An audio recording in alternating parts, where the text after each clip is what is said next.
got a bit of catching up to do over the last 10 days or so of West Ham news, and the big one has obviously been Declan Rice, and there's two elements to this story, so there's going to be a later video in this week. So the first one is what he said on the press conference with England about his aspirations to play Champions League football, etc. That's what we'll deal with in a couple of days' time. But this video is about the contract offer which has come out over the last couple of days. West Ham are set to offer Declan Rice £1 million a month to sign a new deal at West Ham. And yesterday, a certain smaller and older gentleman did a video, and he said this. Offering him over £250,000 a week. £1 million a month. And they just don't get it. They just don't get it. I completely disagree. With Gonzo. I'm just assuming you've seen his video yesterday. We were going to try and do a cup of tea this week to sort of have a discussion about it and anything else that people would like to hear us discuss. But we couldn't make our schedules line up. So hopefully we'll do one next week. But by then the Declan Rice news will have changed. England will have either been knocked out or progressed through to the semi-finals of the World Cup. So the landscape around Declan Rice, the noise around him, will have moved on. We're already seeing it because of the hype around Jude Bellingham after his another ridiculous performance by him against Senegal. I mean, England's two centre midfielders are up for grabs this summer potentially. Anyway, I'm going off tangent. I'm at the very start of the video. I'm already going off at tangent. But the reason I strongly disagree with Gonzo here is because of what he wants to see, but also why he thinks the club don't get it. I think the club absolutely do get it with Declan Rice. I think they know exactly what he wants and what he doesn't want in this case in regards to the contract. Because I think there's one really strong piece of evidence and possibly another one, but it depends on how you feel. The strong piece of evidence, which I don't think you can deny, is Mark Noble. A month ago he was on TalkSport promoting that book, and on there he spoke about Declan Rice and said that Declan ain't interested in money. Money doesn't bother Declan Rice. He's ambitious, he wants to win trophies, he don't care about money. And I don't think you can ignore that. That is what was the captain of West Ham United, Declan Rice's mentor over the last few seasons now, who's going to be sporting director at West Ham next month. He's speaking about Declan Rice's future and about how he does not care about money. I don't think you can ignore that. In order for the club generally not to get what Declan Rice wants, there has to be no communication between Mark Noble and the boardroom or a major disagreement, and I struggle to believe that. I think the club are very aware of what Declan Rice wants, how ambitious he is, and how a new contract isn't really what he's after. So I think they do get it. They have a bit of evidence. Now this becomes an opinion piece. A couple of weeks ago we had the rumours from reliable sources in regards to West Ham news come out saying that West Ham are willing to listen to offers for Declan Rice. Now I believe that. I believe those rumours, and I believed it then, and I still do today, even more so today after what I've seen Declan Rice say in his press conference, because that came not long after the rumours came out. And for that to happen, for people to have been briefed that West Ham are going to listen to offers to Rice in the summer of 2023, that would insinuate the club have given up a little bit. The club have reluctantly said, we're not going to keep him, we're going to have to sell him this summer. And to do that, they have to understand Declan Rice's desires. They've got to understand that actually he's going to leave because he wants to go and play Champions League football. He wants to win trophies. It's not about a contract offer. Because if it was about money, they wouldn't do that. They say, oh, he's not for sale at any cost. We're going to sort it out. We've got 7 months or something before the window opens. We're going to sit down. We're going to sort it out. We're going to give him the money he's demanding. Bish bash bosh. Job done. And I'm not sure it's about that. I think for them to then leak that he's up for sale, I think that's them saying we know we can't keep him here. And the reaction from the fan base off the back of those rumours, I think we're aligned to that, which is, the fan base are expecting Declan to go. The fans understand why Rice wishes to leave. And I've seen very, very little blame towards Declan for his desire to go. I've not seen very few people say, I don't get it. Quite the opposite. I've seen many people get it. I've seen many people say he's going to go with best wishes and stuff. And that's where I sit. I understand why he wants to go. And he will go my best wishes too. And like I said, when players play for West Ham, I become a fan of the player as well as obviously West Ham. So when they move on, I keep an eye out for them. I hope they do well. I hope they go on and do well in their career. And Declan's one of those players that when he does leave, best wishes to him. I hope he achieves what he wants to. Oh, it depends where he goes, doesn't he? If he goes to Chelsea, I'm not sure I'll be saying that. But if he goes to Man City, good luck. I hope you do go and win your Premier League titles and stuff like that. and hopefully we'll see you back here when you're 32. Anyway, I think the club get it.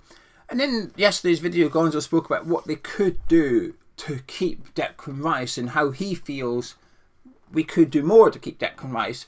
And again, I disagree with that as well, because I don't think there is any way. I don't think there's a way. I don't think a spend up this summer is the way to keep Declan. I don't think it will matter. We've already spent 180 million and we've gone backwards. So a promise of spending 300, I'm not sure that's going to do any different, and that would jeopardise the future of the club.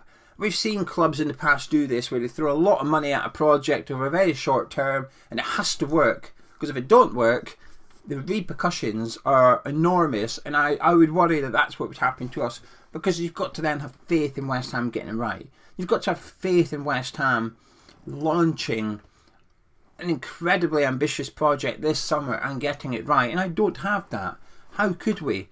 Even when it comes to, I know people got Gonzo's argument sort of depended on appointing a world-class manager rather than having David Moyes. Again, I don't believe we'd get the appointment right, but hypothetically, even if we did do that, I still don't have faith, because clubs transforming overnight from, what are we, a mid-table Premier League club at present? At best, we're looking like we're staying in a relegation battle in the face. So let's go in the middle from last season to this season.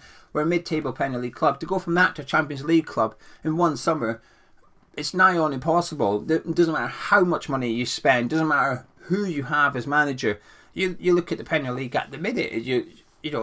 Arsenal, Man City are going to be in there. Liverpool are going to have a little bit of a struggle to get into the Champions League. Chelsea are going to struggle. Tottenham are going to struggle. All three of them can't get into it, assuming Arsenal and Man City occupy top tier spots. And that's without Man United, who have thrown money after money after money, who have now got a world-class manager. And when you compare them year on year with Ole Gunnar Solskjaer at the wheel to now, they haven't really moved. They've got a better manager, in my opinion, but they haven't really moved. And I've just accepted that Declan is going, and I think the club have as well. This contract offer, I think, is the club's way. I mean, Gonzo got this bit right. Gonzo said, I'm aware they're possibly doing this just to save face. I think that's exactly what they're doing. I think they're saying, well, let's make him this offer, knowing that he's not going to accept it. And he's not going to. And this goes back to when you look to hire contractors, or if there's contractors watching this, they might get what I'm saying. You might think I'm talking rubbish. But I always have this theory, if you don't want a job, price yourself out of it. I had to deal with contractors in the past coming in to do works, and you could bring in 5 companies, and one company their quote would be 3 times as much as the next one. And it wasn't because they're that expensive or that. I always just got the impression they don't want the job. They don't want it, so they're pricing it at a ridiculously high price point, so that they're not rejecting the work, you're then rejecting them, kind of thing. That's my theory anyway. And I think that's what we're doing with Declan Rice. We know he's not going to accept it, so let's just throw a massive offer at him that is believable enough, but also ambitious enough, that's going to get rejected by Declan, so we can sit here and say, look, West Ham fans, we've done our best, we've offered him this. And actually, I think the contract offers a little bit silly to some extent. Is Declan Rice worth $250,000? Possibly. I don't really know the wage structure of the Champions League clubs. But at West Ham, I don't think he is. I think he's a top player, but I think if you were to hand him that much money, hypothetically, I think that the repercussions in future would be ridiculous. Any player that you go sign this summer, if we were to go after someone like a Paqueta or a Scamacca this summer and Declan Rice is on $250,000, I think you're asking for trouble. I think they would turn around and say, well, I have £200,000 a week, please. I'm not quite as good as him, but I'm just as good. We've seen this problems with Thomas Souček. We brought in Kurt Zouma, gave him 125 grand a week, and Thomas Souček said, hang on a minute. The reason you've got Kurt Zouma is because of people like me and Jared and Vladimir. We're the ones that's got you to 6th in the Premier League. So I'll have a pay rise and be on that, please. And Moyes turn around and say, hang on a minute, you're not worth 125 grand a week, son. You just sit back down. And I just think it causes issues. When your wage structure gets a little bit out of control, I think it could cause a few problems. And Declan Rice is a unique talent. I'm not saying he's not. I'm not saying he's not worth that much money. I just don't know if West Ham spending essentially 2 key players' wages on one player financially makes sense, and I would just worry a little bit going forward.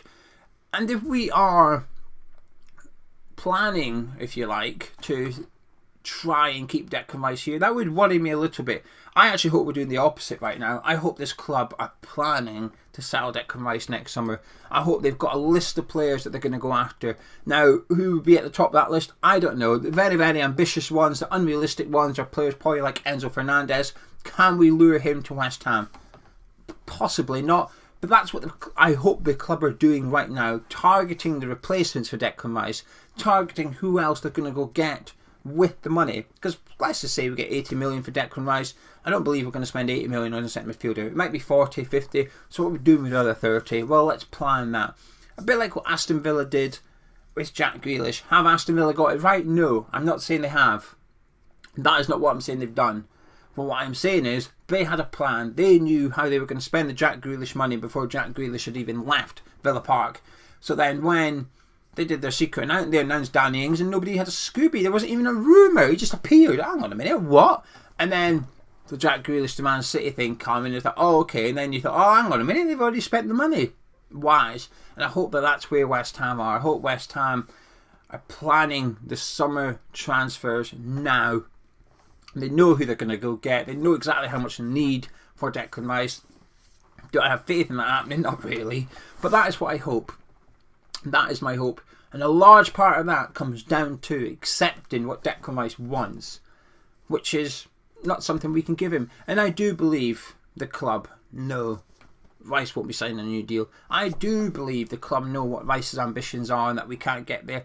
Part of me actually looks back at the summer just gone and thought, I wonder if that was our last hurrah of trying to keep Declan Rice, throwing 180 million at it, bringing in Paqueta, bringing in Skamaka. Because if those signings had worked from day one till today, where would we be in the league? I don't know. We might be in the top 6.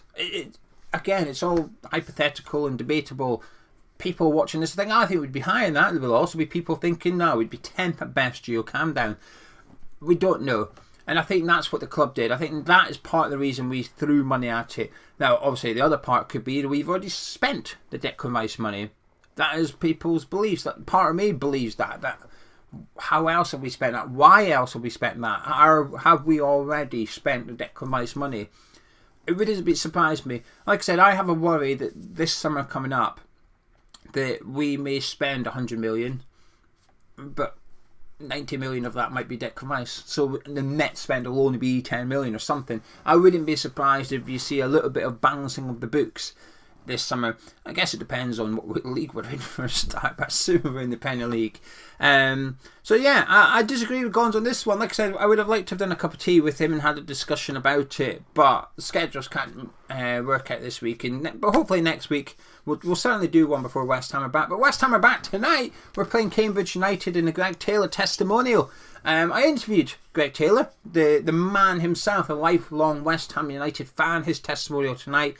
He's in his 10th season at Cambridge United. You know, his family are all West Ham fans, so it's a big occasion for them. And I really enjoyed doing it, actually. And the people that have watched this, there's been some really nice comments. If you haven't already checked it out, please do. It'll be on your screen in about 5 seconds' time. And we'll be live tonight with a build-up show, a watch log, and a review. We'll just be doing our normal match day stuff tonight. It is just a friendly, but it's a break from the World Cup. It's nice to have West Ham back. And yeah, hopefully we'll catch you in the build-up show. But if you enjoyed this video, please do drop a like on it, subscribe if you're new to Hammers Chat, and also let me know your thoughts in the comments below. Are you Team Gonzo or Team Gio? Doesn't really matter, but just give us your thoughts on the Declan Rice saga, if you want to call that. But it's not finished here. I'll be back probably Thursday, maybe Friday, talking about Declan Rice's comments. I know I'm doing it back to front, but there's a reason for that. You'll find out later in the week. Catch you in a bit.